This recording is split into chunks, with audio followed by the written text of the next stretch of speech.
लीजिए स्वामी, अग्नि देवता को अर्पण कीजिए।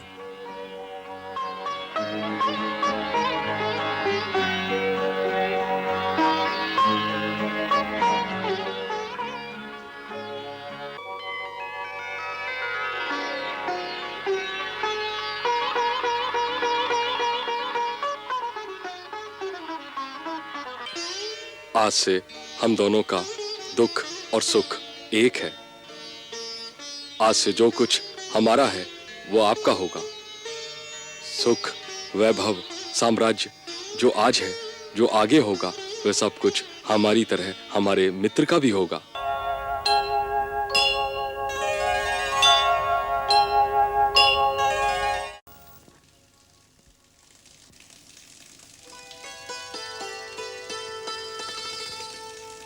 प्रणाम महाराज। कहो हनुमान, उनसे भेंट हुई? जी हाँ ऋक्षराज, भेंट भी हुई और पहचान भी। पहचान किसकी? मेरी और किसकी? श्री राम को तो सभी जानते हैं। श्री राम अर्थात? हाँ? श्री राम अर्थात क्या? क्या आप उन्हें नहीं जानते? नहीं। और महाराज आप? नहीं तो? ओ, आप भी नहीं जानते। मैंने सोचा मैं उन्हें जानता हूं तो सभी जानते होंगे। सब तुम्हारी तरह बुद्धिमान नहीं, परंतु तुम कैसे जानते हो उनको? महाराज, जब मैं भगवान भास्कर के यहां विद्या प्राप्त कर चुका तो ब्रह्मा ने मुझे आपकी सेवा में भेजा था और कहा था कि एक दिन तुम्हें वहीं श्री राम के दर्शन होंगे। सो आज हो गए महाराज।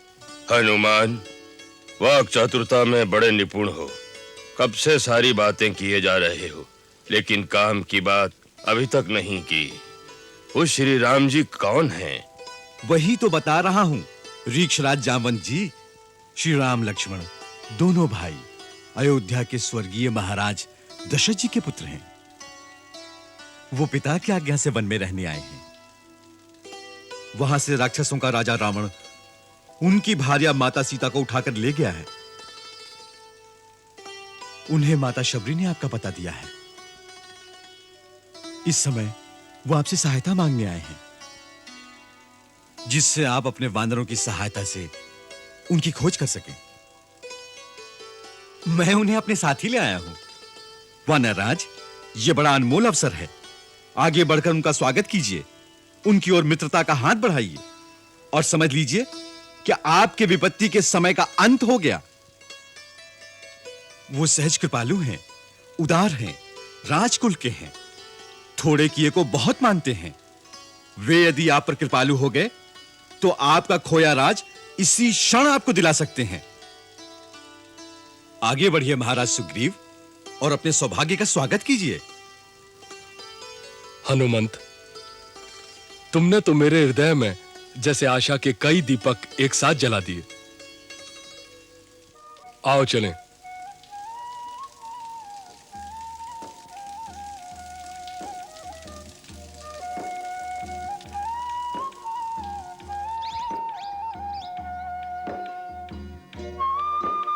प्रभुनाथ, ये है महाराज सुग्रीव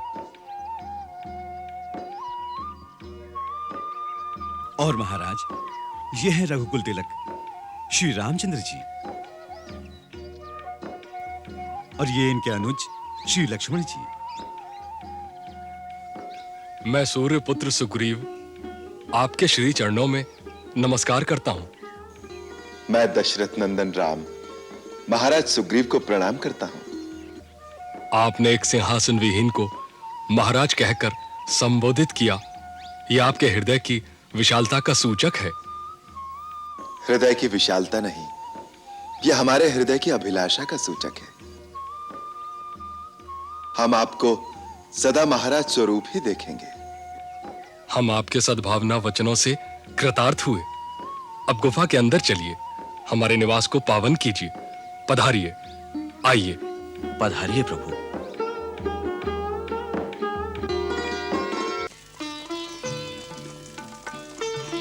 पधारिए, विराजिए। नहीं महाराज, यह स्थान तो आपका है। अब हमारे विशेष अतिथि हैं। फिर भी राजा का स्थान राजा का ही होता है। पधारिए। धन्यवाद प्रभु, फिर भी पहले आप पधारिए।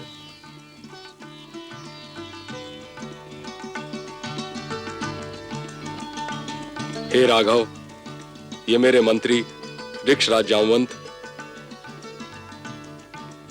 नल और नील, हनुमान सहित ये सब लोग बुद्धिमान, वीर और स्वामी भक्त हैं।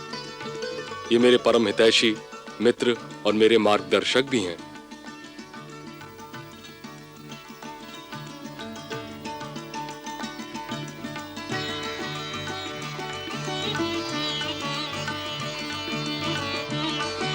आप बड़े भाग्यशाली हैं, क्योंकि ऐसे मंत्रियों और सहयोगियों का मिलना जो राजा के हितैषी हों, निस्वार्थ हों और जिनमें राजा को उचित मार्ग दिखाने का भी साहस हो, बड़ा दुर्लभ है। जिसके पास ऐसे मंत्री हों, वो राजा यदि भाग्यवश कभी आपातकाल में फंस भी जाए तो उसके पुनः विजयी होने की पूर्ण संभावना होती है। महाराज, हे रघुकुल नंदन, आपके ऐसे उदार वचनों से हमारा मान बढ़ गया है। आपके आ जाने से हमें यह पूर्ण विश्वास हो गया है कि आप दोनों वीर एक दूसरे के पूरक सिद्ध होंगे। हनुमान से आपकी समस्या का वृतांत सुन चुके हैं। हम महाराज सुग्रीव की ओर से आपको पूर्ण विश्वास दिलाते हैं कि महाराज अपने विश्वसनीय वानरों की सहायता से आपकी भार्या पूज्य सीता देवी की खोज अवश्य निकालेंगे, जिससे आप उन्हें उस राक्षस के हाथों से मुक्त करा सकें। आपका यह अभीष्ट कार्य सिद्ध हो जाए तो हम ये अपेक्षा करेंगे कि महाराज सुग्रीव के बड़े भाई बाली ने इनका राज्य और इनकी स्त्री दोनों छीन लिए हैं। उन्हें वापस दिलाने में आप इनकी सहायता करेंगे। इससे आप दोनों में एक राजनैतिक संधि भी हो सकती है। क्षमा करें ऋक्षराज, मैं इस प्रकार महाराज सुग्रीव की कोई सहायता नहीं कर सकता।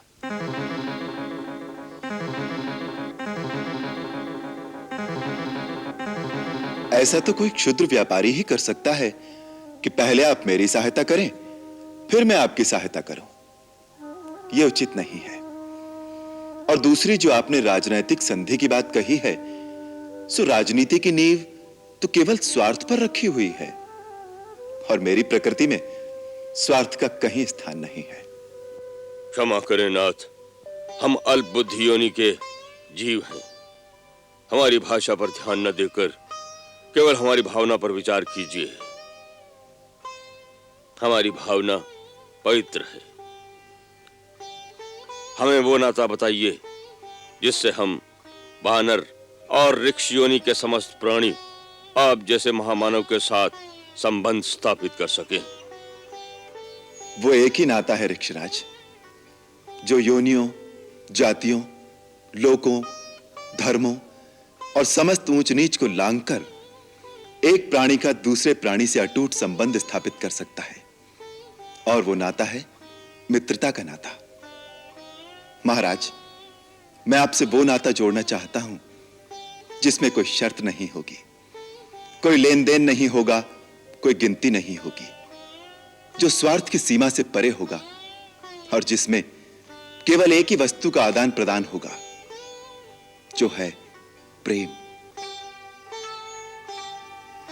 संधि तो केवल एक राजा की दूसरे राजा के साथ ही हो सकती है, परंतु मित्रता तो एक राजा की एक रंग के साथ भी हो सकती है। इसलिए हे सुग्रीव, मैं तुमसे मित्रता का प्रस्ताव रखता हूं।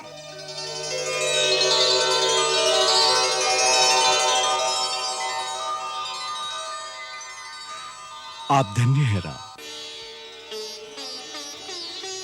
मित्रता एक पवित्र वस्तु है।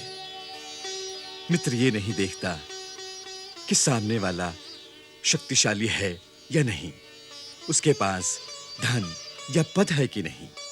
मित्र वही होता है जो मित्र के लिए बिना कहे ही अपने प्राण तक न्यौछावर कर देता है। महाराज सुग्रीव, आज आपको आपकी चिंता का सागर पार करने के लिए राम की मित्रता रूपी नौका मिल गई है। श्री राम ने आज बिन मांगे मित्रता प्रदान करके जैसे एक मृत शरीर को जीवन दान दे दिया हो। प्रभु, हनुमान सत्य कहता है। आप धर्म के विषय में भली भांति सुशिक्षित हैं और सब पर दया करने वाले हैं। वायुपुत्र हनुमान ने मुझसे आपके यथार्थ गुणों का वर्णन किया है। आप श्रेष्ठ मानव जाति के हैं और मैं वानर जाति का हूं। फिर भी यदि आप मुझसे मित्रता करना चाहते हैं तो मेरा हाथ उसी प्रकार थाम लीजिए जैसे पिता अपने पुत्र का हाथ पकड़कर उसे संभालता है।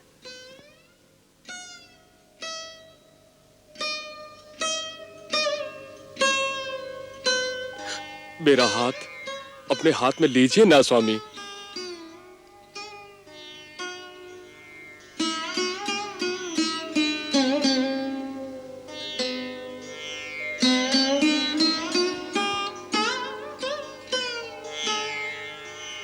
कपिराज, आज से हम आपके हो गए।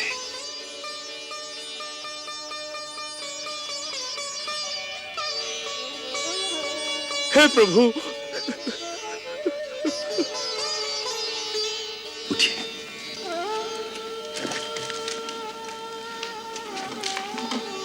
कपिराज, आप तो हमारे मित्र हैं। मेरे जैसे हारे हुए, अपने पद से वंचित और दुखी वानर को आपने अपनी मित्रता प्रदान की। राम, आपका हृदय सागर से भी विशाल है। सच्चा मित्र वही है जो अपने हारे हुए मित्र को फिर से विजयी बनाने के लिए अपनी प्रिय से प्रिय वस्तु का बलिदान कर दे। हे सुग्रीव, हम रघुवंशियों को अपना धर्म, अपना गौरव प्राणों से भी प्रिय है, परंतु अपने मित्र का संताप हरने और उसे विजयी बनाने के लिए यदि आवश्यकता पड़ी तो मैं उनका भी बलिदान कर दूंगा। मित्रता निभाने के लिए यदि पाप कर्म करके मुझे नरक भी भोगना पड़े तो मुझे स्वीकार है। यही मित्रता का आदर्श है और यही मेरी शपथ है।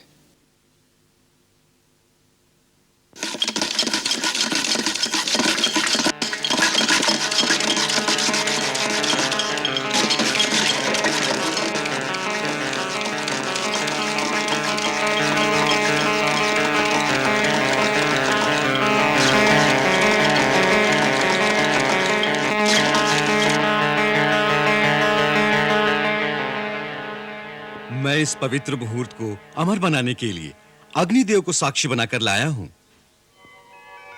स्वामी, आप दोनों अग्निदेव की प्रदक्षिणा करें, जिससे इस मैत्री बंधन को देवताओं का आशीर्वाद मिले।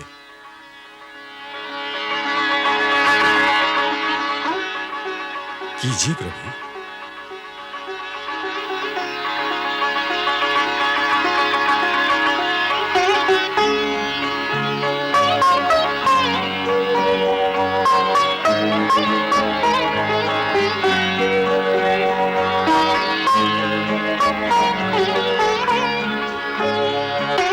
लीजिए स्वामी, अग्नि देवता को अर्पण कीजिए।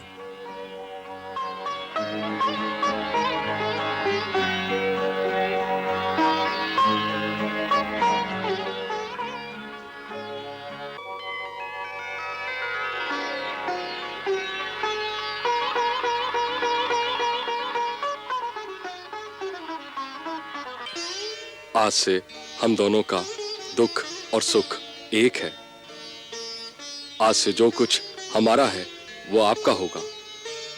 सुख, वैभव, साम्राज्य जो आज है, जो आगे होगा, वह सब कुछ हमारी तरह हमारे मित्र का भी होगा। मित्र, हम आपकी भावना के मोल बिक गए। अब मित्र होने के नाते मेरा पहला कर्तव्य है कि मैं आपके सुख बाद में बांटूं, पहले आपके दुख बांटूं। मैं अग्निदेव के सामने आपको वचन देता हूं कि आपकी पत्नी का अपहरण करने वाले बाली का निश्चय ही वध करूंगा और आपको आपका खोया हुआ राज और आपकी पत्नी वापस दिलाऊंगा। मेरे तुणीर में ये तेजस्वी बाण अमोघ हैं। इनका वार कभी खाली नहीं जाता। ये रोष में भरे हुए सर्प के समान छूटते हैं और इंद्र के वज्र की भांति भयंकर चोट करते हैं। हे मित्र, हम भले ही तपस्वी वेश में हों, परंतु हमारे पास क्षत्रिय वृत्ति से उत्पन्न उत्साह और गुरुओं की दी हुई अस्त्र विद्या है। हम उसी उत्साह और अस्त्रबल के भरोसे आपको विश्वास दिलाते हैं कि अब शीघ्र ही उस दुराचारी वाली को मेरे ये बाण अवश्य मार गिराएंगे।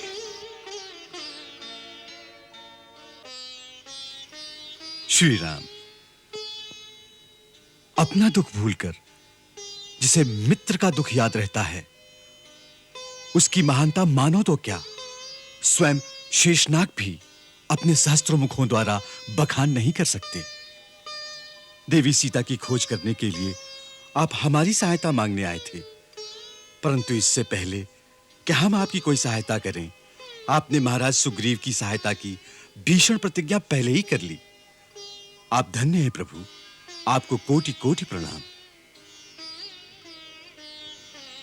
हे राघव, जैसे घायल की गति घायल जानता है, उसी प्रकार मैं आपके पत्नी वियोग का दुख पूरी तरह समझता हूं। मैं भी अग्नि को साक्षी करके वचन देता हूं कि हम फिर से वानर साम्राज्य के अधिपति बने या न बने, परंतु आपकी भार्या देवी सीता पाताल में हो या आकाश में या भूमंडल के किसी कोने में, मेरे वानर उन्हें अवश्य ढूंढ लेंगे। तब तक हम में से कोई भी चैन की नींद नहीं सोएगा।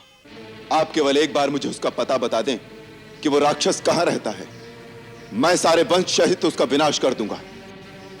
उसने छल से सीता का अपहरण करके न केवल मेरा अपमान किया है, वरन रघुकुल के मेरे पूर्वजों की कीर्ति को धक्का पहुंचाया है। आप उसका पता जानते हो तो मुझे एक बार उसका पता बता दो, बाकी का कार्य मैं स्वयं कर लूंगा। हे राघव, उस पापात्मा राक्षस का गुप्त निवास स्थान कहाँ है, उसमें कितनी शक्ति है, उसका पराक्रम और उसका वंश कैसा है, इन सब बातों को मैं सर्वथा नहीं जानता, परंतु मैं वचन देता हूं कि मैं ऐसा यत्न करूंगा जिससे मिथिलेश कुमारी सीता जी आपको अवश्य मिल जाएंगी। और ऐसा मेरा अनुमान है कि मैंने देवी सीता को उस राक्षस के साथ देखा है। देखा है? आपने सीता को देखा है? कहां? कैसे? एक दिन हम पांचों पर्वत शिखर पर बैठे हुए थे तो हमने क्रूर राक्षस को अपने विमान में एक स्त्री के साथ दक्षिण की ओर जाते हुए देखा। वह देवी जोर जोर से सहायता के लिए पुकार रही थी और हमें बैठे देखकर उसने कपड़े की एक पोटली में बांधकर कुछ फेंका। कोई बचाओ! कोई बचाओ!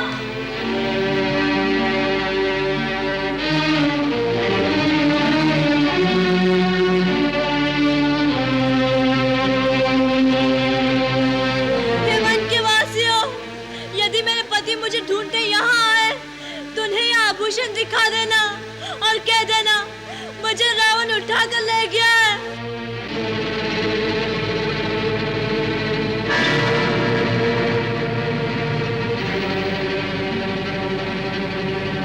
हमने उस पोटली को खोल कर देखा तो उसमें कुछ आभूषण थे। मैं वो आभूषण अभी मंगवाता हूं, आप पहचान लीजिए। हनुमान, वो पोटली ले आओ। जी महाराज।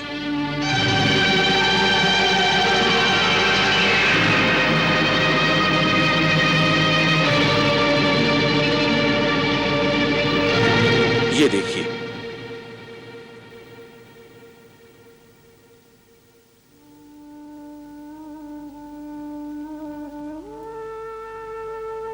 ये आभूषण सीता देवी के न हो?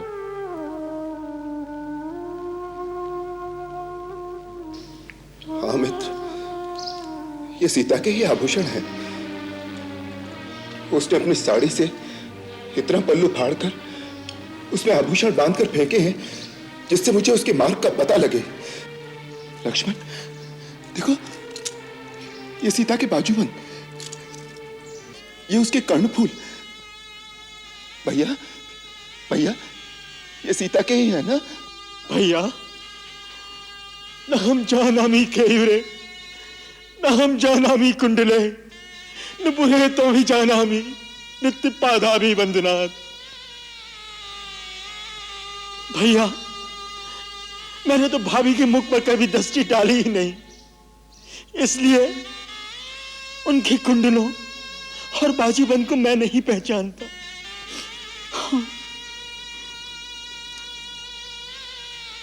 प्रतिदिन उनके चरणों पर वंदना करने के कारण मैं उनके नुपुरों को पहचानता हूं। ये निश्चय ही वही नुपुर है जो मेरी भाभी के चरणों की शोभा बढ़ाते थे। हाँ लक्ष्मण, जब प्रातः काल वो पुष्प वाटिका में पुष्प चुनने जाती थी तो इनकी मधुर ध्वनि से सारा वन सचेत हो जाता था।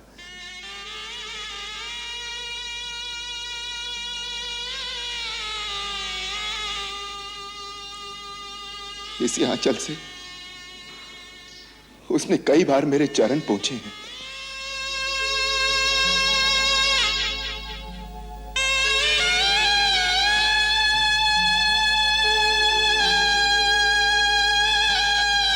वो मेरा पसीना सुखाती थी।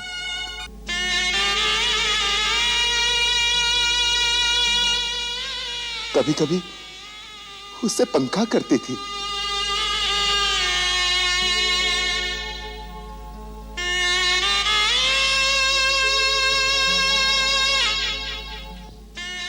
प्रातःकाल जब मैं पूजा से उठता था तो इसे चरण पावड़ों की भांति बिछाकर वो मेरी चरण रच लेती थी।